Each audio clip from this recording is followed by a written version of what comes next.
Hello friends, welcome back to GK prince academy. दोस्तों, हम लोग डिस्कस कर रहे थे यूपी ट्रिपल एस सी लेखपाल के मेंस एग्जाम्स के प्रैक्टिस सेट का। ठीक है, फुल प्रैक्टिस सेट देख रहे थे, जो कि टोटल इसमें 100 क्वेश्चन आपको आएगा एग्जाम में। तो उस हिसाब से हम इसको चर्चा कर रहे थे। ठीक है, आज का ये वीडियो जो होगा ओवरऑल 19वां प्रैक्टिस सेट है। ठीक है, इस बुक का तीसरा प्रैक्टिस सेट है। जिन लोगों ने पिछला वीडियो नहीं देखा है तो चैनल पर जाइए, आपको वहाँ से सारी वीडियो मिल जाएंगे, प्लेलिस्ट बन गया है, तो वहाँ से आप देख सकते हैं। ठीक है, आज का ये वीडियो शुरुआत करते हैं। और स्टार्ट करने से पहले अगर आप लोग चैनल पर नए हैं और अभी तक सब्सक्राइब नहीं किया है तो चैनल को सब्सक्राइब करना मत भूलिएगा, साथ ही साथ वीडियो को भी लाइक करते चलिएगा। पहला क्वेश्चन यहाँ पे लेंगे, दिया गया है, जो कि जीके जीएस और करंट अफेयर्स प्लस हिंदी के क्वेश्चन होंगे। तो यहाँ पे पहला क्वेश्चन है, पर्यावरण संरक्षण अधिनियम 1986 में जो आया, इसके प्रावधानों के तहत पर्यावरण प्रयोगशालाएं किसके द्वारा स्थापित किया जा सकता है या की जा सकती है। तो पर्यावरण संरक्षण अधिनियम 1986 के तहत अगर हम देखें तो ये केंद्र सरकार के द्वारा जो है, जो पर्यावरण प्रयोगशाला है उसको स्थापना किया जा सकता है। तो आंसर ए पार्ट इसका बिल्कुल राइट हो जाएगा। ठीक है, केंद्र सरकार, क्योंकि पर्यावरण संरक्षण अधिनियम 1986 को अगर भारतीय संविधान के परिप्रेक्ष्य में बात करेंगे तो अनुच्छेद जो 253 है, अनुच्छेद 253 के तहत अधिनियमित किया गया था, जो अंतर्राष्ट्रीय समझौतों को प्रभावी करने के लिए कानून बनाने का प्रावधान करता है। और अनुच्छेद 48, ठीक है, अनुच्छेद 48 जो है वो क्या करता है, तो अनुच्छेद 48 से भी निर्देश देता है कि राज्य पर्यावरण की रक्षा और सुधार करने तथा देश के वन और वन्य जीव की रक्षा करने का प्रयास करेगा। इसके अलावा अनुच्छेद 51A में क्या प्रावधान है, प्रत्येक नागरिक का कर्तव्य है कि पर्यावरण की क्या करेगा, रक्षा करेगा। तो ये सारी चीजें जो है आपके संविधान में भी मिल जाएंगी। अगले प्रश्न की तरफ बढ़ेंगे। क्वेश्चन नंबर 2, ग्राम सचिवालय का संचालन कर्ता कौन होता है। ठीक है, ग्राम जो सचिवालय है उसका संचालन करता इनमें से कौन हो जाएगा, जो जो चलाता है, जो कार्य करता है। तो गांव का जो ग्राम सचिवालय होता है उसके संचालन करता होता है पंचायत सहायक। ठीक है, यहाँ पे आंसर क्या है, ए पार्ट करेक्ट हो जाएगा, पंचायत सहायक। पंचायत सहायक, यदि गांव के किसी भी व्यक्ति को कोई ऑनलाइन कार्य करना है तो वो अपने ग्राम सचिवालय जाकर पंचायत सहायक से अपना कार्य करा सकता है। भारत का पहली स्वर्ण रिफाइनरी कहाँ स्थापित किया गया था। ठीक है, अगला प्रश्न है, तो भारत की पहली स्वर्ण रिफाइनरी जो इसकी स्थापना की गई थी, ये सिरपुर में किया गया था। यहाँ पे आंसर क्या हो जाएगा, सी ऑप्शन करेक्ट हो जाएगा। ठीक है, और यह जो है सिरपुर में स्थापना किया गया था, और यह एशिया की सबसे बड़ी जो है क्या है, शोधन रिफाइनरी है। ठीक है, शोधन रिफाइनरी है। इसका मुख्यालय कहाँ पर है, तो मुंबई में है। ठीक है, मुख्यालय कहाँ पर रखा गया है, तो मुंबई में रखा गया है। सिरपुर कहाँ है, महाराष्ट्र में। तो सिरपुर महाराष्ट्र के धुल जिले में स्थित है। इसका मुख्यालय कहाँ पर बनाया गया, मुंबई में बनाया गया। ठीक है, मुंबई में इसका मुख्यालय बनाया गया, ये भी ध्यान में रखिएगा। ठीक है, आंसर यहाँ पे सी ऑप्शन बिल्कुल करेक्ट है। चलिए, निम्नलिखित में से कौन सी पुस्तक प्रोफेसर अमर्त्य सेन द्वारा लिखित नहीं है। इनमें से प्रोफेसर अमर्त्य सेन द्वारा लिखित कौन सी पुस्तक इसमें से नहीं होगी, collective choice and social welfare, ये किसके द्वारा लिखा गया पुस्तक है, तो ये जो है इन्हीं के द्वारा लिखा गया है, अमर्त्य सेन के द्वारा लिखा गया है। तो ये पुस्तक तो इन्हीं की है। ऑन इकोनॉमिक इनइक्वलिटी, ये भी पुस्तक इन्हीं की द्वारा है। पॉवर्टी एंड फेमिन्स, ये भी जो है क्या इन्हीं की पुस्तक है। तो ये तीनों पुस्तक क्या है, इनके द्वारा लिखित है। लेकिन the triumph of market economy जो पुस्तक है ये इनके द्वारा लिखित नहीं है। ये किसके द्वारा लिखा गया है, तो एडवर्ड एस हरमन, इसके लेखक कौन है, एडवर्ड एस हरमन जो है इसके लेखक हैं। तो यहाँ पे आंसर क्या हो जाएगा आपका, डी ऑप्शन हो जाएगा, यही गलत है। क्वेश्चन नंबर 5, निम्नलिखित में से कौन सा जैव निम्नीकरण है। इनमें से जैव निम्नीकरण की बात करेंगे तो देखिए, प्लास्टिक, पॉलीथीन, पारा और रबर। प्राकृतिक जो रबर होता है, ठीक है, ये जो रबर है या प्राकृतिक रबर है, ये जैव निम्नीकृत होता है। प्राकृतिक रबर जो होता है वृक्ष के रस या लेटेक्स से बनाया जाता है। और जैव निम्नीकृत क्या होता है, या जैव निम्नीकृत प्रदूषक क्या होता है, तो ऐसा प्रदूषक जो सूक्ष्म जीव गतिविधि से के कारण निम्नीकृत हो जाता हो। ठीक है, जैसे कि कागज है, सब्जी, फल, घरेलू ईंधन, मलमूत्र, फसल के बाकी बचे हुए पदार्थ, प्राकृतिक रबर, ये सभी हो जाते हैं। लेकिन जो प्लास्टिक है, पॉलीथीन है, पारा, मरकरी, ये जो है खत्म नहीं होता। कि कहीं ना कहीं आपको मिल ही जाएगा, प्लास्टिक खत्म होने वाली नहीं चीज है। ठीक है, पॉलीथीन भी नहीं खत्म होती, पारा तो पारा है, ये धातु है। तो ये सभी किसके अंतर्गत आते हैं, ये सभी आपके अजैव निम्नीकृत प्रदूषक कहलाते हैं। आंसर यहाँ पे डी ऑप्शन बिल्कुल सही है। चलिए, निम्नलिखित खाद्य पदार्थों में से कौन सा सभी आवश्यक अमीनो अम्लों का सर्वोत्तम स्रोत नहीं है? तो सभी आवश्यक अमीनो एसिड या अमीनो अम्लों का सर्वोत्तम स्रोत में अगर देखें तो दूध, अंडा, दाल, मछली, पनीर और मांस आता है। तो यहाँ पे जो है दाल, मछली, अंडा सही है। केला जो है क्या है, अमीनो अम्लों का जो है क्या है, सर्वोत्तम स्रोत नहीं होता। तो ए पार्ट करेक्ट हो जाएगा। ठीक है, ए पार्ट क्या हो जाएगा, करेक्ट हो जाएगा। अगले प्रश्न की तरफ बढ़ते हैं। क्वेश्चन नंबर 7, 25 से 28 सितंबर 2025 को 24वां भारत अंतर्राष्ट्रीय समुद्री खाद्य प्रदर्शनी यानी IISS 2025 का आयोजन कहाँ और किसके द्वारा किया गया था? तो 25 से 28 सितंबर 2025 को ये नई दिल्ली के भारत मंडपम में 24वां भारत अंतर्राष्ट्रीय समुद्री खाद्य प्रदर्शनी जो था ये आयोजित किया गया। और इसका आयोजन कहाँ हुआ? भारतीय समुद्री खाद्य निर्यातक संघ यानी SEAI द्वारा किया गया था। SEAI। तो ये आपके ऑप्शन में मुंबई हो जाएगा। मुंबई में नहीं हुआ, ये कहाँ पर हुआ है? नई दिल्ली में हुआ। नई दिल्ली भारतीय समुद्री खाद्य निर्यातक संघ। तो आंसर यहाँ पे सी ऑप्शन इसका बेसिकली सही है। क्वेश्चन नंबर 8, क्वेश्चन नंबर 8 है, निम्नलिखित में से कौन सा पदार्थ शाकनाशी है? ठीक है, शाकनाशी, शाकनाशी पदार्थ इनमें से कौन सा है? तो शाकनाशी, शाकनाशी या जो है खरपतवार नाशी इसको कह सकते हैं। ठीक है, या इसको इंग्लिश में कहते हैं हर्बिसाइड। हर्बिसाइड, ठीक है, हर्बिसाइड जो खरपतवार को नाश करता हो, खत्म करता हो। ऐसे रसायन होता है जिनका प्रयोग कृषि क्षेत्र में अवांछित खरपतवार को नष्ट करने के लिए करते हैं। तो इनमें से कौन सा एक शाकनाशी पदार्थ है? तो वो है ब्यूटाक्लोर। क्या है? Butachlor. Answer D option correct हो जाएगा। इसके अलावा सोडियम क्लोरेट भी होता है, सोडियम क्लोरेट, सोडियम क्लोराइड भी होता है। ठीक है, इसके अलावा सोडियम आर्सेनेट भी होता है, सोडियम आर्सेनेट, सोडियम आर्सेनेट। ठीक है, तो ये सभी याद रखिएगा। अगले क्वेश्चन की तरफ बढ़ते हैं। निम्नलिखित कथनों पर विचार करना है और इनमें से बताना है कि कौन से कथन सही हैं। 2-3 कथन दिया गया है। पहला कथन, मुख्यमंत्री बाल पौष्टिक आहार योजना का शुभारंभ हिमाचल प्रदेश के चंबा जिले से हुआ। यह योजना मध्याह्न भोजन कार्यक्रम यानी मिड डे मील कार्यक्रम के क्या है? यह पूरक योजना है। ये नर्सरी से कक्षा 5 तक के छात्रों को उबले अंडे तथा फल देने का प्रावधान है। अब इन तीनों कथनों में से कौन सा कथन सही है? तो यहाँ अगर हम देखें तो इसमें से कोई नहीं सही है। आंसर यहाँ पे ई ऑप्शन हो जाएगा, उपयुक्त में से कोई नहीं। क्योंकि मुख्यमंत्री बाल पौष्टिक आहार योजना की शुरुआत जो हुआ ये 18 अगस्त 2024 को, ये कहाँ से? हिमाचल प्रदेश के चंबा जिला जो दिया गया है ये गलत है, क्योंकि हिमाचल प्रदेश का हमीरपुर जिला है, वहां से शुरुआत हुआ था। ठीक है, तो ये पहला गलत हो जाएगा। और ये जो है मिड डे मील योजना की पूरक है। ये योजना क्या है? ये मध्याह्न भोजन योजना की पूरक है। इस योजना के अंतर्गत 15,181 स्कूलों में से नर्सरी से कक्षा 8 तक के छात्रों को सप्ताह में एक बार उबले अंडे देने का प्रावधान है। यहाँ कक्षा 5 तक के लिखा था इसलिए गलत था, कक्षा 8 तक होता तो सही हो जाता। ठीक है, तो ये क्या है? मध्याह्न भोजन योजना का पूरक है। ठीक है, इसमें क्या लिखा है? यह योजना मध्याह्न भोजन कार्यक्रम की पूरक योजना है। ठीक है, तो ये मध्याह्न भोजन योजना की पूरक। तो ये 2 सही हो सकता है, लेकिन 2 सही है, लेकिन यहाँ पे ऑप्शन में कहीं 2 अलग से सेपरेट नहीं लिखा है। 1 और 3 सही, इसलिए गलत हो जाएगा। 1 और 2, अब 2 सही है, यहाँ पे गलत लिखा है। ठीक है, 1 सही है, 2 सही नहीं है, ये भी गलत हो जाएगा। 1 गलत है, 3 सही है, ये भी गलत हो जाएगा। तो इस प्रकार सभी गलत हैं। लेकिन ऐसे देखा जाए तो दूसरा, ये सिर्फ इसमें दूसरा सही है, लेकिन ऑप्शन में कहीं दूसरा था नहीं, तो उपयुक्त में से कोई नहीं हो जाएगा। अगला क्वेश्चन, 2 एक जैसे बल्ब को किस प्रकार जोड़ने पर अधिक रोशनी मिलेगी? दोनों को श्रेणी क्रम में जोड़ा जाए या फिर दोनों समांतर क्रम में जुड़े हो? किस वाले क्रम में जोड़ें जिससे कि हमें सबसे ज्यादा रोशनी प्रकाश प्राप्त हो?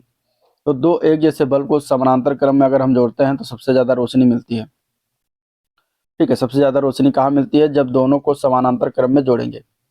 और क्योंकि इस प्रकार के संयोजन का जो प्रतिरोध होता है परिपथ में उपस्थित सबसे कम प्रतिरोध से भी कम प्राप्त होता है, इसलिए जो है क्या होगा कि बल्ब में जो लाइट है, प्रकाश है, वो सबसे ज्यादा होगा। ठीक है, तो आंसर क्या हो जाएगा? 2 में अधिक। आंसर यहाँ पे हो जाएगा बी ऑप्शन राइट। चलिए, निम्नलिखित में से कौन सी को कोशिका की ऊर्जा मुद्रा के रूप में जाना जाता है? इनमें से किसको कोशिका की ऊर्जा मुद्रा के रूप में जानते हैं, ये बताना है। ठीक है, आंसर क्या हो जाएगा, आंसर यहाँ पे हो जाएगा ए पार्ट, एटीपी। एटीपी क्या है, एटीपी का फुल फॉर्म है एडिनोसिन ट्राइफॉस्फेट, जो कोशिका की ऊर्जा मुद्रा के रूप में जानते हैं। एटीपी कोशिका एक कार्बनिक यौगिक होता है जो जीवित कोशिकाओं में कई प्रक्रियाओं को चलाती है और समर्थन करने के लिए ऊर्जा प्रदान करता है। तो ए पार्ट राइट है। अगले प्रश्न की तरफ बढ़ते हैं।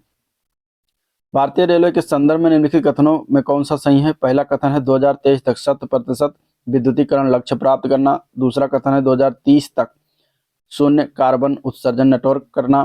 तीसरा कथन है 2022-23 से एक स्टेशन एक उत्पाद योजना की घोषणा की गई। नीचे दिए गए कूट का प्रयोग करके सही उत्तर का चयन करना है। इनमें से ऑप्शन में बताना क्या आंसर हो जाएगा। तो आंसर की बात करेंगे तो ये तीनों कथन सही है। सी ऑप्शन हो जाएगा 1, 2 व 3। मोनोक्लाइमेक्स, मोनोक्लाइमेक्स यानी एकल चरम, जिसको हिंदी में कहते हैं मोनोक्लाइमेक्स, इंग्लिश में कहते हैं मोनोक्लाइमेक्स सिद्धांत का प्रतिपादन किसके द्वारा किया गया था।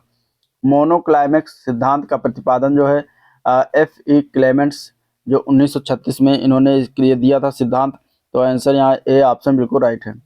ये क्या है कि उत्तराधिकार के अंतिम चरण को चरमोत्कर्ष या चरमोत्करण समुदाय कहा जाता है। यह जो होता है एक क्रमिक श्रृंखला में अंतिम या स्थिर समुदाय होता है। ठीक है, तो मोनोक्लाइमेक्स, अब चरमोत्कर्ष समुदाय के 4 सिद्धांत हैं। पहला उसमें आता है मोनोक्लाइमेक्स सिद्धांत, दूसरा है पॉलीक्लाइमेक्स सिद्धांत, तीसरा है चरमोत्कर्ष पैटर्न सिद्धांत और चौथा आ जाता है पारिस्थितिक अनुक्रमण। तो मोनोक्लाइमेक्स सिद्धांत की अगर बात करें प्रतिपादन तो F.E. क्लेमेंट्स ने दिया। दूसरा जो है पॉलीक्लाइमेक्स सिद्धांत अगर पूछा जाए तो टेंसले और ड्यूयन मायर ने दिया था। ठीक है, टेंसले और ड्यूयन मायर ने दिया था। और चरमोत्कर्ष यानी कि तीसरा जो चरमोत्कर्ष पैटर्न सिद्धांत है वह हुटकर के द्वारा दिया गया था। ठीक है, हुटकर महोदय के द्वारा दिया गया था। और चौथा है जो पारिस्थितिक अनुक्रमण के अंतर्गत आता है। तो इस प्रकार आंसर यहाँ पे ए पार्ट बिल्कुल राइट है। अगला क्वेश्चन की तरफ बढ़ेंगे। क्वेश्चन नंबर 14 है, 14 अक्टूबर 2025 को तुवालू ने किस अंतर्राष्ट्रीय संगठन का 90वां राज्य सदस्य बनकर औपचारिक रूप से समर्थन किया। तो किस का बना था, तो ये तुवालू जो है ये बना है IUCN का। ठीक है, IUCN का जो है औपचारिक रूप से ये 90वां राज्य सदस्य बनने के आधिकारिक सदस्यता प्राप्त किया। तुवालू कहाँ थे, ओशिनिया क्षेत्र का 11वां सदस्य देश है तुवालू। ठीक है, पैसिफिक महासागर में स्थित एक छोटा द्वीपीय राष्ट्र है तुवालू, जिसमें 9 एटोल और द्वीप जो है सम्मिलित है इसमें। इसकी कुल भूमि जो है 26 वर्ग किलोमीटर स्क्वायर, मतलब 26 वर्ग किलोमीटर है मात्र, या 26 किलोमीटर स्क्वायर है। लेकिन विशेष आर्थिक क्षेत्र लगभग इसमें 9 लाख वर्ग किलोमीटर के समुद्री क्षेत्र में फैला हुआ है। ठीक है, ये ऑस्ट्रेलिया और हवाई के लगभग बीच में ही स्थित है। इसके पड़ोसी देश में अगर देखें तो किरबाती है उत्तर में, दक्षिण में फिजी शामिल है। क्वेश्चन नंबर 15, निम्नलिखित में से किस विटामिन की कमी के कारण रक्त में थक्का नहीं जमता है। ठीक है, तो वो विटामिन का नाम क्या है, तो वो है विटामिन के। आंसर यहाँ पे बी ऑप्शन करेक्ट है। इसकी जब कमी हो जाती है शरीर में तो रक्त में थक्का नहीं जमता। यानी कि अगर हम बात करें रक्त, अगर आपको चोट लग जाए और रक्त ब्लड निकलने लगता है, तो अगर ये विटामिन के की कमी है तो आपका ब्लड नहीं रुकेगा, बहता ही रहेगा। ठीक है, तो ये होता है विटामिन के की कमी के कारण। आंसर यहाँ पे बी ऑप्शन राइट है। चलिए, तहसील स्तर पर सरकारी निकायों को क्या कहा जाता है। अगला प्रश्न है, तो तहसील स्तर पर सरकारी निकाय को पंचायत समिति कहा जाता है। यहाँ पे आंसर ए पार्ट इसका बिल्कुल राइट हो जाएगा। और तहसीलदार जो होता है वो क्या होता है, भू राजस्व अधिकारी होता है। क्वेश्चन नंबर 17, निम्नलिखित में से कौन सी योजना एक निर्यात प्रोत्साहन योजना है जिसकी परिकल्पना निरंतर आधार पर भारत के निर्यात को बढ़ावा देने के लिए उत्प्रेरक के रूप में कार्य करने के लिए की गई है। तो आंसर यहाँ पे डी ऑप्शन हो जाएगा, बाजार पहुंच पहल योजना। ठीक है, बाजार पहुंच पहल योजना है जिसकी शुरुआत कब हुई, तो 2003 में हुआ था। चलिए, क्वेश्चन नंबर 18 देखेंगे। उत्तर प्रदेश पंचायती राज अधिनियम 1947 की कौन सी धारा में भूमि प्रबंधक समिति के कार्यों का प्रावधान किया गया है, तो वो कौन सी धारा है ये बताना है। तो उत्तर प्रदेश पंचायती राज अधिनियम 1947 की धारा 28 का ख। ठीक है, ये चीजें 28 के ख में कही गई हैं। तो डी ऑप्शन बिल्कुल राइट हो जाएगा। ठीक है, हाल ही में पारित कृषि अधिनियम के अनुसार कृषि समझौते की अधिकतम अवधि कितनी है। तो 2020 के भारतीय कृषि अधिनियम, जिसे अक्सर कृषि विधेयक कहा जाता है, सितंबर 2020 में भारत में संसद द्वारा शुरू किए गए 3 कानून हैं। ठीक है, तो इनमें पहला आ जाता है किसान उत्पादन व्यापार वाणिज्य अधिनियम जो कि 2020, कृषक मूल्य आश्वासन, कृषि सेवाओं पर करार अधिनियम 2020 और आवश्यक वस्तु संशोधन अधिनियम 2020। यहाँ पे देखें तो 5 वर्ष के लिए अवधि रखी गई है। तो डी ऑप्शन इसका बिल्कुल करेक्ट हो जाएगा। चलिए, क्वेश्चन नंबर 20, दिया गया निम्नलिखित में कथनों के बीच में से पहचानना है। पहला कथन है संबंध को पहचानना। पहला कथन है पूंजीगत लाभ परिसंपत्ति को बेचने से प्राप्त धन और उसके लिए भुगतान किए गए मूल्य के बीच का अंतर होता है, ठीक है। दूसरा कथन है पूंजीगत लाभ में एक लाभ भी शामिल होता है जो एक पूंजीगत परिसंपत्ति के हस्तांतरण यानी बिक्री विनिमय सहित पर होता है और इसे अल्पकालिक लाभ और दीर्घकालिक लाभ में वर्गीकृत किया गया जाता है। तो इसके लिए अगर हम बात करेंगे तो क्या हो जाएगा, तो देखिए दोनों चीजें सही हैं और ये क्या है, बी जो है एक है प्रासंगिक आता है। तो आंसर यहाँ पे सी ऑप्शन इसका बिल्कुल करेक्ट हो जाएगा। क्वेश्चन नंबर अगला देखेंगे। 10 नवंबर 2025 को नई दिल्ली में आयोजित को आप कुंभ 2025 अंतर्राष्ट्रीय सम्मेलन का उद्घाटन किसके द्वारा किया गया था? तो 10 नवंबर 2025 को केंद्रीय मंत्री जो हैं अमित शाह, इनके द्वारा ये उद्घाटन किया गया नई दिल्ली में, जो को आप कुंभ 2025 अंतर्राष्ट्रीय सम्मेलन था, जिसे 10-11 नवंबर तक शहरी सहकारी ऋण क्षेत्र पर आयोजित किया गया। ठीक है, इसका थीम था डिजिटलाइजिंग ड्रीम्स एम्पावरिंग कम्युनिटीज, इसका थीम रहा था। मुख्यालय नई दिल्ली में है, ठीक है। किसका? तो national federation on urban cooperative banks and credit societies के द्वारा ये जो है आयोजन किया गया, जिसकी स्थापना 1977 में हुआ था और मुख्यालय नई दिल्ली में। क्वेश्चन नंबर 22, जिला अस्पतालों के लिए एक भारतीय लोक स्वास्थ्य मानकों के अनुसार 10 लाख जनसंख्या वाले प्रत्येक जिले में कम से कम कितने बिस्तर होने चाहिए? तो इसके लिए जो मानक रखा गया है वो रखा गया है 300 बिस्तर होना चाहिए। तो आंसर यहाँ पे बी ऑप्शन बिल्कुल करेक्ट है। वन्य जीव संरक्षण अधिनियम 1972 के तहत राष्ट्रीय वन्य जीव बोर्ड के अध्यक्ष कौन है? तो 1972 में अगर हम देखा जाए तो इसके अध्यक्ष होते हैं भारत के प्रधानमंत्री। कौन होते हैं? भारत के प्रधानमंत्री। वर्तमान में कौन है? प्रधानमंत्री नरेंद्र मोदी। तो यही जो है क्या है, अध्यक्ष हैं। तो आंसर सी ऑप्शन करेक्ट हो जाएगा। यूनिसेफ द्वारा बच्चों के अधिकार हेतु अभियान के लिए किसे चुना गया है? यूनिसेफ के द्वारा, यूनिसेफ मतलब यूनाइटेड नेशन चिल्ड्रंस फंड, यह यूएन की एक विशेष एजेंसी है जिसे 1946 में स्थापित किया गया था। मुख्यालय इसका कहाँ पर है? न्यूयॉर्क में। न्यूयॉर्क कहाँ है? अमेरिका में, ठीक है। तो न्यूयॉर्क में इसका मुख्यालय है और इसमें हम आयुष्मान खुराना को चुना गया है। आंसर यहाँ पे डी ऑप्शन हो जाएगा, ठीक है। ये आयुष्मान को नेशनल एम्बेसडर चुना गया है। चलिए, भारत में जिन व्यवसायों का विनियोग 2.5 करोड़ रुपए तक तथा कारोबार 10 करोड़ रुपए तक है, उन्हें क्या जाना जाता है? तो आंसर यहाँ पे सी ऑप्शन होगा, सूक्ष्म उद्यम के नाम से जानते हैं, ठीक है। 2.5 करोड़ से निवेश और 10 करोड़ तक का टर्नओवर तो सूक्ष्म उद्यम के अंतर्गत आता है। और अगर 25 करोड़ तक निवेश और 100 करोड़ तक का टर्नओवर अगर हो तो उसको हम कहते हैं लघु उद्यम, ठीक है, लघु उद्यम। और इसके अलावा अगर 125 करोड़ रुपए का निवेश और 500 करोड़ तक का टर्नओवर हो तो उसको मध्यम उद्यम के अंतर्गत रखते हैं। भारत के कृषि उत्पाद वाणिज्य एवं वाणिज्य बिल 2020 में से निम्नलिखित में से किसका उल्लेख नहीं किया गया है? तो आवश्यक वस्तुएं इसका उल्लेख है, संविदा कृषि इसका भी उल्लेख है, कृषि उत्पादन विपणन समितियां इसका भी उल्लेख है, न्यूनतम समर्थन मूल्य का उल्लेख इसमें नहीं आता। तो आंसर यहाँ पे सी ऑप्शन राइट हो जाएगा। निम्नलिखित में से विश्व में मछली का सबसे बड़ा उत्पादक देश कौन सा है? मछली का सबसे बड़ा उत्पादक देश इनमें से देखें तो चीन हो जाएगा। आंसर बी ऑप्शन बिल्कुल करेक्ट हो जाएगा, ठीक है। चलिए अगला क्वेश्चन। 10 नवंबर 2025 को लोकसभा अध्यक्ष ओम बिरला ने नागालैंड विधानसभा कोहिमा में किस सम्मेलन का उद्घाटन किया? तो राष्ट्रमंडल संसदीय संघ भारत क्षेत्र थर्ड का 22वां वार्षिक सम्मेलन जो था इसका उद्घाटन किया गया था इनके द्वारा। तो आंसर यहाँ पे बी ऑप्शन बिल्कुल राइट है। क्वेश्चन नंबर 29, नाइजर राम तिल की फसल का एक तेल की फसल है, इसके बीजों में तेल की मात्रा कितनी पाई जाती है? तो नाइजर जिसे राम तिल जाना जाता है, एक छोटी तिलहन फसल होती है, तो इसमें 37 से 47% तक इसमें तेल की मात्रा पाई जाती है। तो आंसर यहाँ डी ऑप्शन बिल्कुल करेक्ट हो जाएगा। फसल चक्र के संदर्भ में निम्नलिखित में से कौन सा कथन सही है? पहला कथन है गहरी जड़ों वाली फसलों के बाद उसी तरह की फसलें उगानी चाहिए। इसके बाद फलीदार फसल के बाद बिना फली वाली फसल लेनी चाहिए। तीसरा कथन है मूल जड़ों वाली फसलों का पोषण रेशेदार जड़ प्रणाली द्वारा किया जाता है। अब प्रयोग करके कूट का प्रयोग करके सही उत्तर बताएं, इनमें से तीनों में से कौन सा कथन सही है? तो यहाँ पे देखिए जो दिया गया गहरी जड़ों वाली के फसलों के बाद उसी तरह की फसलें उगानी चाहिए, तो सेम प्रकार की फसलें नहीं उगानी चाहिए। इससे क्या है, उर्वरता कम हो जाती है। फसल चक्र इसीलिए अपनाया जाता है कि फसल चक्र में क्या होता है, गहरी जड़ वाली जो फसलें हैं उसके बाद उथली जड़ वाली फसलों को उगाना चाहिए।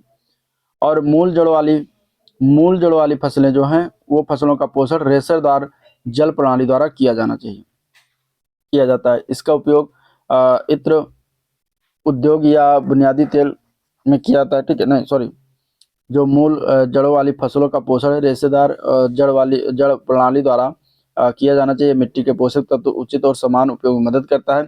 फलीदार फसल के बाद बिना फली वाली फसल उगानी चाहिए। दलहनी फसलें मिट्टी में वायुमंडलीय नाइट्रोजन को स्थिर करती हैं और जैविक पदार्थों को योजित करती हैं। तो आंसर यहाँ पे क्या है, बी ऑप्शन सही हो जाएगा, केवल 2। निम्नलिखित में से किन राज्यों अथवा केंद्र शासित प्रदेशों में कावेरी जल विवाद न्यायाधिकरण शामिल है? इनमें से तो कावेरी जल विवाद है, ये तमिलनाडु, कर्नाटक, केरल और पुदुचेरी के बीच जो है ये अंतर्राज्यीय जल विवाद के न्याय निर्णय के लिए जो है भारत सरकार के द्वारा 2 जून 1990 को कावेरी जल विवाद अधिकरण गठन किया गया था। तो डी ऑप्शन इसका बिल्कुल राइट हो जाएगा। ओजोन की सबसे अधिक मात्रा किसमें मौजूद होती है? ओजोन की सबसे अधिक मात्रा इनमें से समतापमंडल में ही है। आंसर ए पार्ट बिल्कुल राइट है, ठीक है। चलिए, यूपी नगर पालिका जिसमें सदस्य, पार्षद, अध्यक्ष, महापौर का चुनाव नियम किस वर्ष स्थापित किया गया था? तो ये वर्ष आया था 2010 में, ठीक है। कब आया था? 2010 में आया था। तो ये आंसर यहाँ पे ए पार्ट इसका राइट हो जाएगा। भारतीय संविधान का कौन सा अनुच्छेद प्रत्येक उच्च न्यायालय को अपने संबंधित क्षेत्रीय अधिकार क्षेत्र के भीतर सभी न्यायालयों और न्यायाधिकरणों को पर अधीक्षण की सत्ता प्रदान करता है? तो यहाँ आंसर हो जाएगा डी ऑप्शन, अनुच्छेद 227, ठीक है। चलिए, क्वेश्चन नंबर 35। हाल ही में किन 2 शास्त्रीय भारतीय ग्रंथों को अप्रैल 2025 में यूनेस्को की memory of the world register में अंकित किया गया? तो ये अंकित किया गया है श्रीमद् भागवत गीता और नाट्यशास्त्र को। आंसर यहाँ पे डी ऑप्शन बिल्कुल राइट हो जाएगा। Question number 36। भारतीय संविधान में निम्नलिखित में से किस अनुच्छेद के तहत राष्ट्रीय अनुसूचित जाति आयोग की स्थापना किया गया था? तो वो कौन सा अनुच्छेद था जिसके तहत किया गया? तो अनुच्छेद 3 से 38 के तहत अनुसूचित जाति आयोग का गठन किया गया, स्थापना किया गया। तो आंसर यहाँ पे सी ऑप्शन बिल्कुल राइट है। 2003 में निम्नलिखित में से कौन सी भाषा 8वीं अनुसूची में सम्मिलित नहीं की गई थी? इनमें से तो 2003 में जब हुआ था तो ये 92वां संविधान संशोधन किया गया और उसमें 4 भाषाओं को 8वीं अनुसूची में जोड़ा गया, जिसमें मैथिली, डोगरी, बोडो और संथाली आता है, ठीक है। मैथिली, डोगरी, बोडो और संथाली ये आता है। मैथिली, डोगरी, बोडो, संथाली आता है, लेकिन उसमें अंग्रेजी को सम्मिलित नहीं किया गया था। तो यह डी ऑप्शन हो जाएगा करेक्ट। भारत ने किस देश के साथ रणनीतिक हरित गठबंधन किया है? ठीक है, स्ट्रेटेजिक ग्रीन अलायंस भारत ने किस देश के साथ किया है? तो इसका राइट आंसर है बी ऑप्शन, डेनमार्क के साथ किया गया, ठीक है। आंसर यहाँ पे हो जाएगा बी पार्ट बिल्कुल करेक्ट। चलिए, नेक्स्ट क्वेश्चन। नई परियोजना EIA संस्करण, नई परियोजना EIA संस्करण प्रसंस्करण के लिए निम्नलिखित में से कौन सा अनिवार्य है? स्क्रीनिंग, स्कोपिंग, सार्वजनिक परामर्श। अब EIA क्या है? EIA प्रसंस्करण की बात करेंगे तो EIA मतलब इन्वायरमेंटल इम्पैक्ट असेसमेंट, इसका फुल फॉर्म है। इसके तहत जो है नई परियोजना में EIA जो प्रसंस्करण के मुख्य कितने चरण हैं? तो 5 चरण हैं। कौन कौन सा है? तो पहला उसमें आ जाता है स्क्रीनिंग, दूसरा उसमें आ जाता है स्कोपिंग, तीसरा अगर हम देखें तो सार्वजनिक परामर्श भी है, भविष्यवाणी, समन, प्रबंधन, निगरानी तो हो ही गया, ऑडिट आता है, ठीक है। तो आंसर यहाँ पे हो जाएगा A, B व C, तीनों इसमें अनिवार्य। दक्षिण एशियाई क्षेत्र के लिए भारत का 6 सूत्रीय प्रस्ताव भारत के किस प्रधानमंत्री द्वारा प्रस्तुत किया गया था? तो वो प्रधानमंत्री का नाम क्या था? तो अटल बिहारी वाजपेयी के द्वारा यह प्रस्तुत किया गया था कि यह भारत और दक्षिण एशियाई क्षेत्र के लिए मध्य संबंधों के विभिन्न पक्षों में उन्नति से संबंधित था, ठीक है।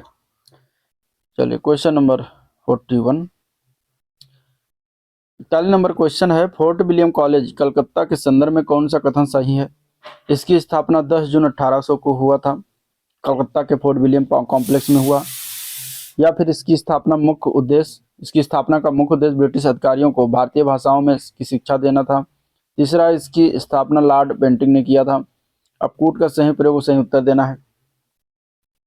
अब यहाँ पे हम देखें तो फोर्ट विलियम कॉलेज की स्थापना 10 जून यहाँ पे लिखा है, जो कि गलत है। 10 जुलाई को हुआ था, 10 जुलाई 1800 को कलकत्ता के फोर्ट विलियम कॉम्प्लेक्स में हुआ था, इसलिए ये जो है गलत हो जाएगा, क्योंकि यहाँ पे जून दिया गया है।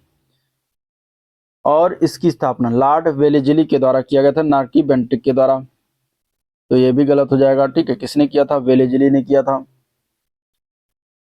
तो इस प्रकार ये दो कथन सही है, गलत हो जाएगा। और इसकी स्थापना का प्रमुख उद्देश्य था ब्रिटिश अधिकारियों को भारतीय भाषाओं की शिक्षा देना। तो ये वाला सही है, लेकिन पहला और तीसरा गलत है। अब सही वाला कोट बताना है, तो इसमें पहला तीसरा तो है नहीं, तो फिर तुम्हें से कोई नहीं हो जाएगा, ये कोई इसमें दिए गए नहीं ऑप्शन के, केवल दो सही हैं। तो आंसर हो जाएगा ये ऑप्शन, कोई नहीं। चलिए, निम्नलिखित में से किन राजा या राजाओं को जनता के द्वारा प्रत्यक्ष रूप से चुना गया? हर्षवर्धन, गोपाल, यशोवर्मन, नंदीवर्मन, पल्लवमल। अब इसमें सही उत्तर बताना है। कौन से ऐसे राजा हुए जिन्हें जनता के द्वारा डायरेक्ट चुना गया? तो जनता के द्वारा डायरेक्ट इसमें से जो चुने गए उनका नाम था गोपाल, और इसके अलावा उनका नाम था नंदीवर्मन पल्लवमल। तो सी पार्ट बिल्कुल राइट है। पाल शासक जो गोपाल थे और पल्लव शासक जो ये थे नंदीवर्मन पल्लवमल को जनता के द्वारा डायरेक्ट चुना गया। पाल साम्राज्य की स्थापना जो है 750 ईस्वी में हुआ था और गोपाल ने ही किया था, ठीक है। अब पल्लव शासक नंदीवर्मन द्वितीय को नंदीवर्मन पल्लवमल के नाम से जाना जाता है। तो ये याद रखिएगा, सी ऑप्शन बिल्कुल राइट हो जाएगा। क्वेश्चन नंबर 43, निम्नलिखित में से किसने ब्रिटिश और भारतीय न्यायाधीशों के बीच समानता लाने की मांग किया था? तो ये मांगा गया था किसके द्वारा? तो ये थे इल्बर्ट बिल। इल्बर्ट का जो बिल आया, कब आया? 1883 में। तो इसमें इसका उद्देश्य क्या था? यूरोप के जो विरुद्ध भारतीय न्यायाधीशों द्वारा मुकदमे की सुनवाई करना था, ठीक है। तो लेकिन यूरोप वासियों के प्रबल विरोध के कारण इसे वापस लेना पड़ा। अंग्रेजों के द्वारा इस विधेयक को विरोध में किए गए विद्रोह को श्वेत विद्रोह के नाम से जाना जाता है। तो ये याद रखिएगा, यहाँ पे आंसर क्या हो जाएगा? जो है डी ऑप्शन बिल्कुल राइट है। नाट्य कला पर एक प्रसिद्ध कृति नाट्य शास्त्र किसके द्वारा लिखी गई? नाट्य कला पर एक प्रसिद्ध कृति नाट्य शास्त्र किसके द्वारा लिखा गया? तो ये लिखा गया था भरत मुनि के द्वारा। आंसर यहाँ पे डी पार्ट बिल्कुल राइट है। नाट्य शास्त्र में कितने अध्याय हैं? टोटल 36 अध्याय हैं, ठीक है। और इसमें इसी में 8 रस जो आपके हैं हिंदी में, इसी में उल्लेख किया गया। वैष्णववाद के प्रमुख समर्थक में से निम्नलिखित में से किस के रूप में सम्मानित शंकरदेव किस भारतीय राष्ट्र से संबंधित थे? ये वैष्णववाद के प्रमुख समर्थक में से एक थे, जिन्हें महापुरुष शंकरदेव के नाम से जानते हैं। इनका जन्म 1449 में असम में हुआ था। बोंडोवा एक है, या बोरदोवा में, असम में इनका जन्म हुआ था। तो ये असम से संबंधित है। आंसर यहाँ पे बी पार्ट करेक्ट है। अगला क्वेश्चन, कलई खुलना मुहावरे का क्या अर्थ है? कलई खुलना मुहावरे का अर्थ होता है भेद प्रकट करना। क्या अर्थ होता है? भेद प्रकट करना। यहाँ पे ए पार्ट बिल्कुल करेक्ट हो जाएगा। नेक्स्ट क्वेश्चन देखेंगे, पंचामृत में इनमें से कौन सा समास है? तो पंचामृत में कौन सा समास होगा? यहाँ पे द्विगु समास हो जाएगा, ठीक है। द्विगु समास क्यों? क्योंकि जिस शब्द का पूर्व पद संख्या बोधक हो उसे द्विगु समास कहते हैं। तो पंचामृत में आगे आप पांच अक्षर निकल, मतलब 5 अंक निकल के आ रहा है, इसमें लिखा हुआ है 5 अमृत। तो यहाँ पे हो जाएगा द्विगु समास। हिंदी में अल्प विराम का चिन्ह किस प्रकार होता है? अल्प विराम का चिन्ह जो होता है वो होता है कामा, ठीक है। ये होता है विस्मयादि बोधक, ये होता है पूर्ण विराम, और ये पहला पार्ट में जो दिया गया है ये आपका क्वेश्चन मार्क यानी कि प्रश्नवाचक चिन्ह होता है। सही शब्द का चयन करना है इनमें से। 5 ऑप्शन में कौन सा सही रूप से लिखा हुआ है? पारिणित। तो यहाँ पे अगर हम देखें तो सी ऑप्शन में जो पारिणित लिखा है ये सही रूप से लिखा है, बाकी सारे गलत हैं। कवि शब्द का स्त्रीलिंग कौन सा होगा? कवि शब्द के स्त्रीलिंग की बात करें तो ये हो जाएगा कवयित्री, जो कि दिया गया कवयित्री सी ऑप्शन में। तो सी पार्ट बिल्कुल सही है। सत्याग्रह का संधि विच्छेद क्या होता है? सत्याग्रह का संधि विच्छेद करेंगे तो सत्य प्लस आग्रह होता है, जो कि किस में लिखा है? तो डी ऑप्शन में लिखा है। तो डी पार्ट करेक्ट हो जाएगा, ठीक है। डी पार्ट करेक्ट हो जाएगा, सत्य प्लस आग्रह। इसमें किस प्रकार की संधि है? तो दीर्घ स्वर संधि है। चलिए अगला प्रश्न, पुत्री के द्वारा माता को पत्र में संबोधन क्या होगा? पुत्री के द्वारा माता को पत्र में संबोधन होगा पूजनीय माता जी, जो कि लिखा हुआ है बी ऑप्शन में। तो बी पार्ट करेक्ट है। चलिए अगले क्वेश्चन की तरफ चलते हैं। राजा के विलोम बताना, यहाँ पे क्या हो जाएगा? राजा का विलोम शब्द, राजा के विलोम क्या होता है? राजा का विलोम होता है रंक। तो राजा का विलोम रंक होता है, ये पार्ट मत लगा दीजिएगा। एक छंद में कितने चरण होता है? तो एक छंद में टोटल 4 चरण होता है। यहाँ पे अब देखें 4 लिखा नहीं, तो ई ऑप्शन हो जाएगा, उपयुक्त में से कोई नहीं, ठीक है। एक चरण में क्या होता है? 4 छंद होता है। सॉरी, एक छंद में 4 चरण होता है। अगला क्वेश्चन, नृत्य का तद्भव रूप कौन सा होता है? नृत्य का तद्भव नाच होता है तद्भव। नृत्य जो है तत्सम है, नाच इसका तद्भव है, तो यहाँ पे बी पार्ट बिल्कुल राइट है। अब भाग 2 देखेंगे कंप्यूटर से क्वेश्चन 15, इसके बाद 20 क्वेश्चन उत्तर प्रदेश स्पेशल देखेंगे, फिर वीडियो को करेंगे एंड। किसे कंप्यूटर का जनक माना जाता है? तो ये क्वेश्चन बहुत बार आया है, यहाँ पे आंसर हो जाएगा सी ऑप्शन, चार्ल्स बेबेज को कंप्यूटर का जनक माना जाता है। या आधुनिक कंप्यूटर की नींव तो इन्हीं के द्वारा रखा गया। 1822 में इनके द्वारा जो है एनालिटिकल इंजन का विकास किया गया, और 1837 में एनालिटिकल इंजन का जो है इन्होंने आविष्कार किया। ठीक है, 1822 में इन्होंने जो किया था वो डिफरेंशियल इंजन था, 1837 में जो इन्होंने किया वो एनालिटिकल इंजन था आविष्कार। चलिए अगला क्वेश्चन, निम्नलिखित ईमेल आईडी पर विचार करना। अब इस प्रकार का क्वेश्चन एक जूनियर स्टूडेंट में पूछा गया था, तो इसमें बताना सही विकल्प चुनना है। विकल्प फर्स्ट और सेकंड में सही ईमेल। अब इसमें सही ईमेल बताना, सही ईमेल आईडी कौन सी है, या मतलब किस प्रकार जो ईमेल आईडी का एक होता है स्ट्रक्चर, वो किस वाले में लिखा हुआ है। तो अगर हम देखें तो पहला जो लिखा हुआ है reviewer@gmail.com, ठीक है, तो ये बिल्कुल सही है, इसमें सही लिखा हुआ है, इसी प्रकार ईमेल आईडी होती है। दूसरा जो है रिव्यू, फिर डैश, फिर @ तो ये डैश जो लिखा हुआ है यहाँ पर गलती हो जाएगी, क्योंकि इसमें और स्पेशल कैरेक्टर @ और डॉट के अलावा कोई भी स्पेशल कैरेक्टर इसमें नहीं लगा सकते। इसमें अगर तीसरे वाले में देखें तो डबल डॉट लगा हुआ, तो यहाँ पे गलती कर दिया गया। फिर ये हैश टैग लग गया, तो ये भी गलती होगी। तो सबसे सही और स्पष्ट रूप से पहला वाला विकल्प में ही ईमेल आईडी सही रूप से लिखा हुआ है, तो यहाँ पे डी पार्ट बिल्कुल करेक्ट हो जाएगा। चलिए, MS ऑफिस 2010 में जब आप एक क्लिपबोर्ड खोलते हैं और पैन के नीचे ऑप्शंस बटन दबाते हैं तो निम्नलिखित में से कौन सा विकल्प उपलब्ध नहीं होता? तो कॉपी करते समय एड्रेस बार में स्टेटस दिखाएं, ये विकल्प इसमें नहीं होता। ठीक है, इसमें show status in address bar when कॉपिंग, ये जो है विकल्प उपलब्ध नहीं होता। बाकी कंट्रोल+C को 2 बार दबाने पर ऑफिस क्लिपबोर्ड दिखाएं, ये होता है। टास्क बार पर ऑफिस क्लिपबोर्ड आइकन दिखाएं, ऑफिस क्लिपबोर्ड को स्वचालित रूप से दिखाएं, तो ये भी होता है। तो ए पार्ट हो जाएगा इसका राइट आंसर। चलिए, निम्नलिखित MS एक्सेल फार्मूला का मान क्या होगा? इसका जो MS एक्सेल फार्मूला के अनुसार अगर हम देखेंगे तो इसका मान कितना निकल के आएगा? तो ये मान निकल के आएगा 3। आंसर यहाँ पे ए पार्ट बिल्कुल राइट है। निम्नलिखित में से कौन सा कंप्यूटर के हार्डवेयर का एक भाग नहीं है इनमें से? तो मॉनिटर, तो ये है हार्डवेयर ही होता है, कीबोर्ड भी होता है, CPU भी होता है। माइक्रोसॉफ्ट ऑफिस जो है हार्डवेयर ना होकर सॉफ्टवेयर होता है। क्या होता है? सॉफ्टवेयर। तो आंसर यहाँ पे डी पार्ट बिल्कुल राइट है। चलिए, पॉपअप मेनू जो MS वर्ड 2007 में टेबल के किसी भी सेल पर राइट क्लिक करने पर दिखाई देता है, इसके इंसर्ट विकल्प से निम्नलिखित में से कौन सा संबंधित नहीं है? तो इंसर्ट सेल होता है, insert above, insert across, insert below, इसमें से कौन सा एक संबंधित नहीं है? तो वो है सी ऑप्शन। ठीक है, इंसर्ट रोज अक्रॉस, ये क्या होता है? इसमें नहीं है, बाकी सारे होते हैं। आंसर यहाँ पे सी पार्ट बिल्कुल राइट है। ईमेल फॉरवर्डिंग के संदर्भ में निम्नलिखित में से कौन सा कथन असत्य है? इसमें ईमेल से ही रिलेटेड क्वेश्चन है बहुत सारे, तो इसमें से ईमेल फॉरवर्डिंग की अगर बात करेंगे तो कौन सा गलत कथन है ये बताना। ईमेल फॉरवर्ड करते समय मौजूदा अटैचमेंट को हटाना संभव है? बिल्कुल संभव है, तो ये तो सही लिखा है। ईमेल फॉरवर्ड करते समय मौजूदा अटैचमेंट को हटाना संभव नहीं था, तो ये गलत हो जाएगा, क्योंकि ऊपर वाला वही चीजें उल्टा लिखा गया है, तो यही आपका आंसर हो जाएगा। ईमेल फॉरवर्ड करते समय मैसेज जोड़ना, मौजूदा मैसेज को एडिट करना संभव, बिल्कुल। ईमेल फॉरवर्ड करते समय बहुत से प्राप्तकर्ताओं को एक साथ फॉरवर्ड करना संभव, ये भी सही है, तो बी पार्ट इसका करेक्ट है। चलिए, MS वर्ड 2007 में एग्जामिनेशन शब्द पर टॉगल्स के लागू करने पर क्या परिणाम प्राप्त होगा? तो अगर आप ये टॉगल केस एग्जामिनेशन शब्द पर लागू करते हैं तो इसमें क्या होगा? आपका जो पहला वर्ड है वो इस्तेमाल हो जाएगा, बाकी सभी कैपिटल हो जाएंगे, जो कि ए पार्ट में लिखा हो, तो ए पार्ट बिल्कुल करेक्ट हो जाएगा।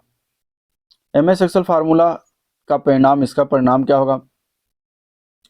तो इसका परिणाम निकालने के लिए इसमें अगर हम गुणा भाग जोड़ घटाव करेंगे तो आपका निकल के आएगा 6। ठीक है, आंसर ए पार्ट इसका करेक्ट है। नेक्स्ट क्वेश्चन, एक सर्च इंजन निम्नलिखित में से किसके माध्यम से एक्सेस किया जाता है? तो एक सर्च इंजन जो होता है ये वेब ब्राउजर के माध्यम से एक्सेस करते हैं, तो डी पार्ट करेक्ट है। वेब ब्राउजर जो होता है सॉफ्टवेयर जो इंटरनेट में उपलब्ध सामग्री को देखने और प्रयोग करने में हमारी सहायता करता है, जिसके माध्यम से हम video, picture, audio, games, website पर उपलब्ध सभी लेख को पढ़ के सुन सकते हैं, देख सकते हैं। अब वेब ब्राउजर कौन कौन सा है? तो गूगल क्रोम आप लोग इस्तेमाल करते हैं, ये वेब ब्राउजर है। ठीक है, इसके अलावा मोजिला फायरफॉक्स, ओपेरा भी इस्तेमाल करते हैं, वो भी एक वेब ब्राउजर है। सफारी, ये भी एक वेब ब्राउजर है, तो ये सभी है। चलिए, MS एक्सेल 2007 में निम्नलिखित में से कौन सा फंक्शन किसी टेस्ट में सभी प्रिंट न किए जा सकने योग्य अक्षरों को हटा देता है? तो कौन सा फंक्शन है? तो वो है क्लीन।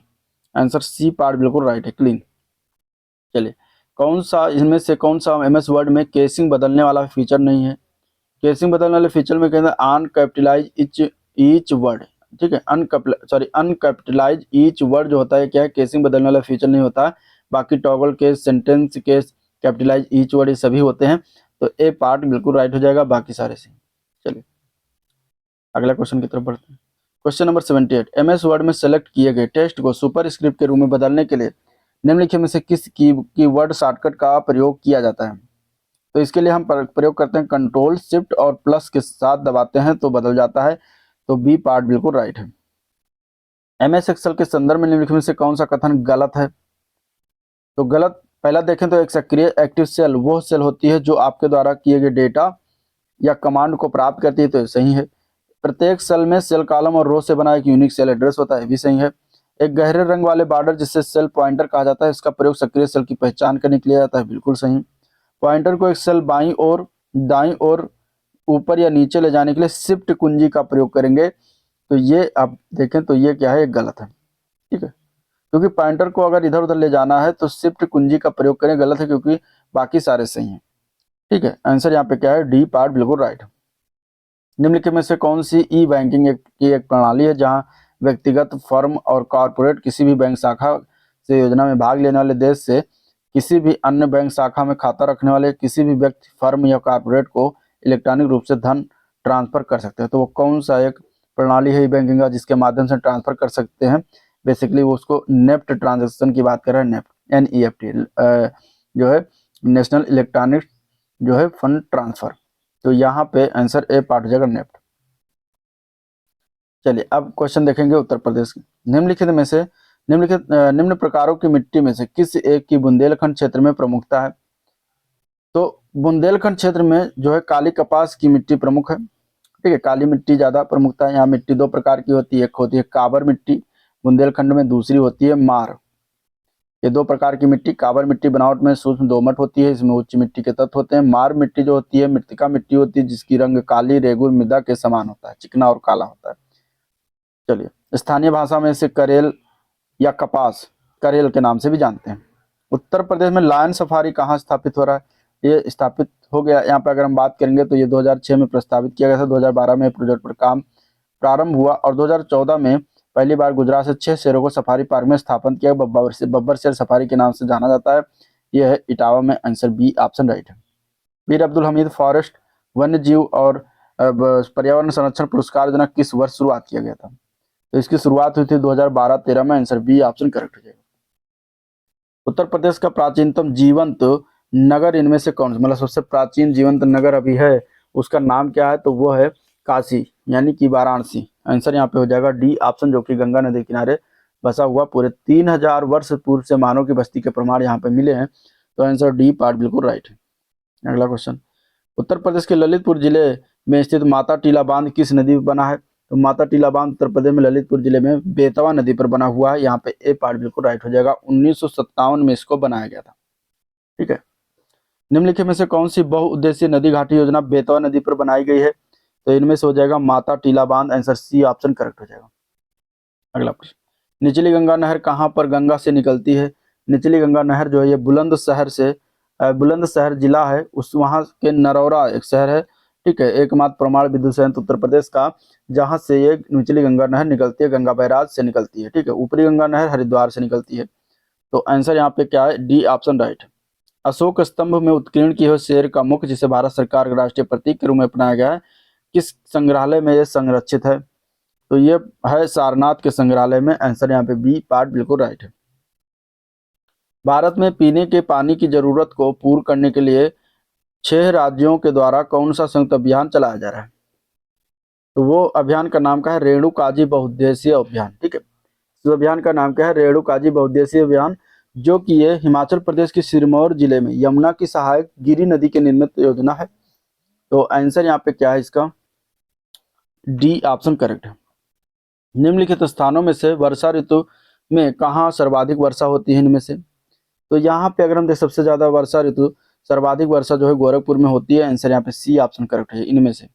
निम्नलिखित में से कौन सा सुमेलित नहीं है, अगला प्रश्न है।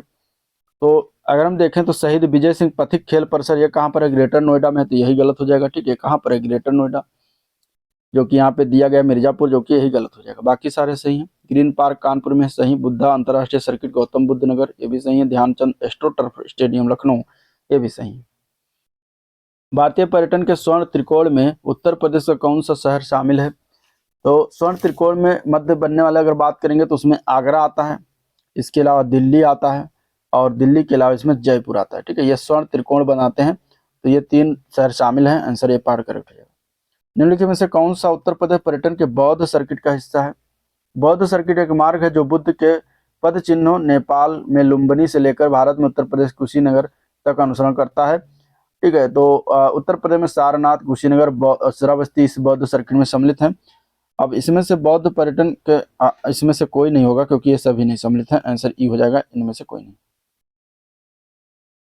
अगला प्रश्न है, अक्टूबर 2025 में उत्तर प्रदेश पर्यटन विभाग ने सुरक्षा और तीर्थ यात्रियों की सुविधा बढ़ाने के लिए कितने प्रमुख मंदिरों में एआई आधारित स्मार्ट निगरानी प्रणाली स्थापित करने की घोषणा की।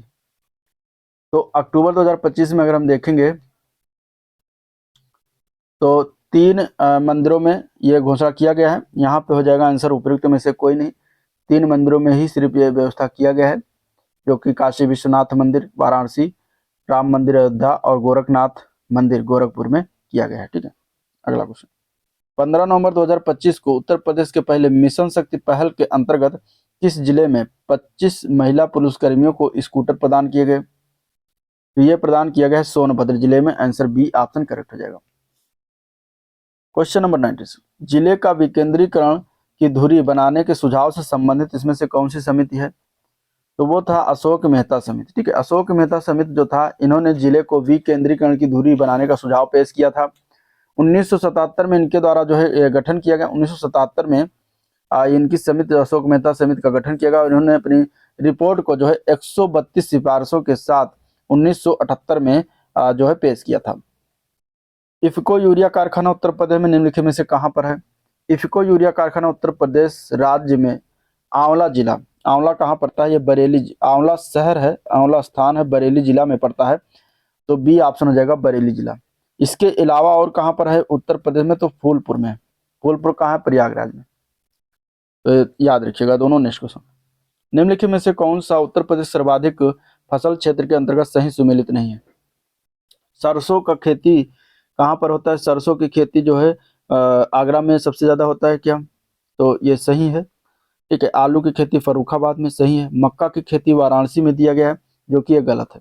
तिल हमीरपुर में पैदावारी होती है, सही है। ठीक है, मक्का उत्पादक जिलों में अगर हम देखें तो मक्का उत्पादक में बहराइच आता है पहले स्थान पर।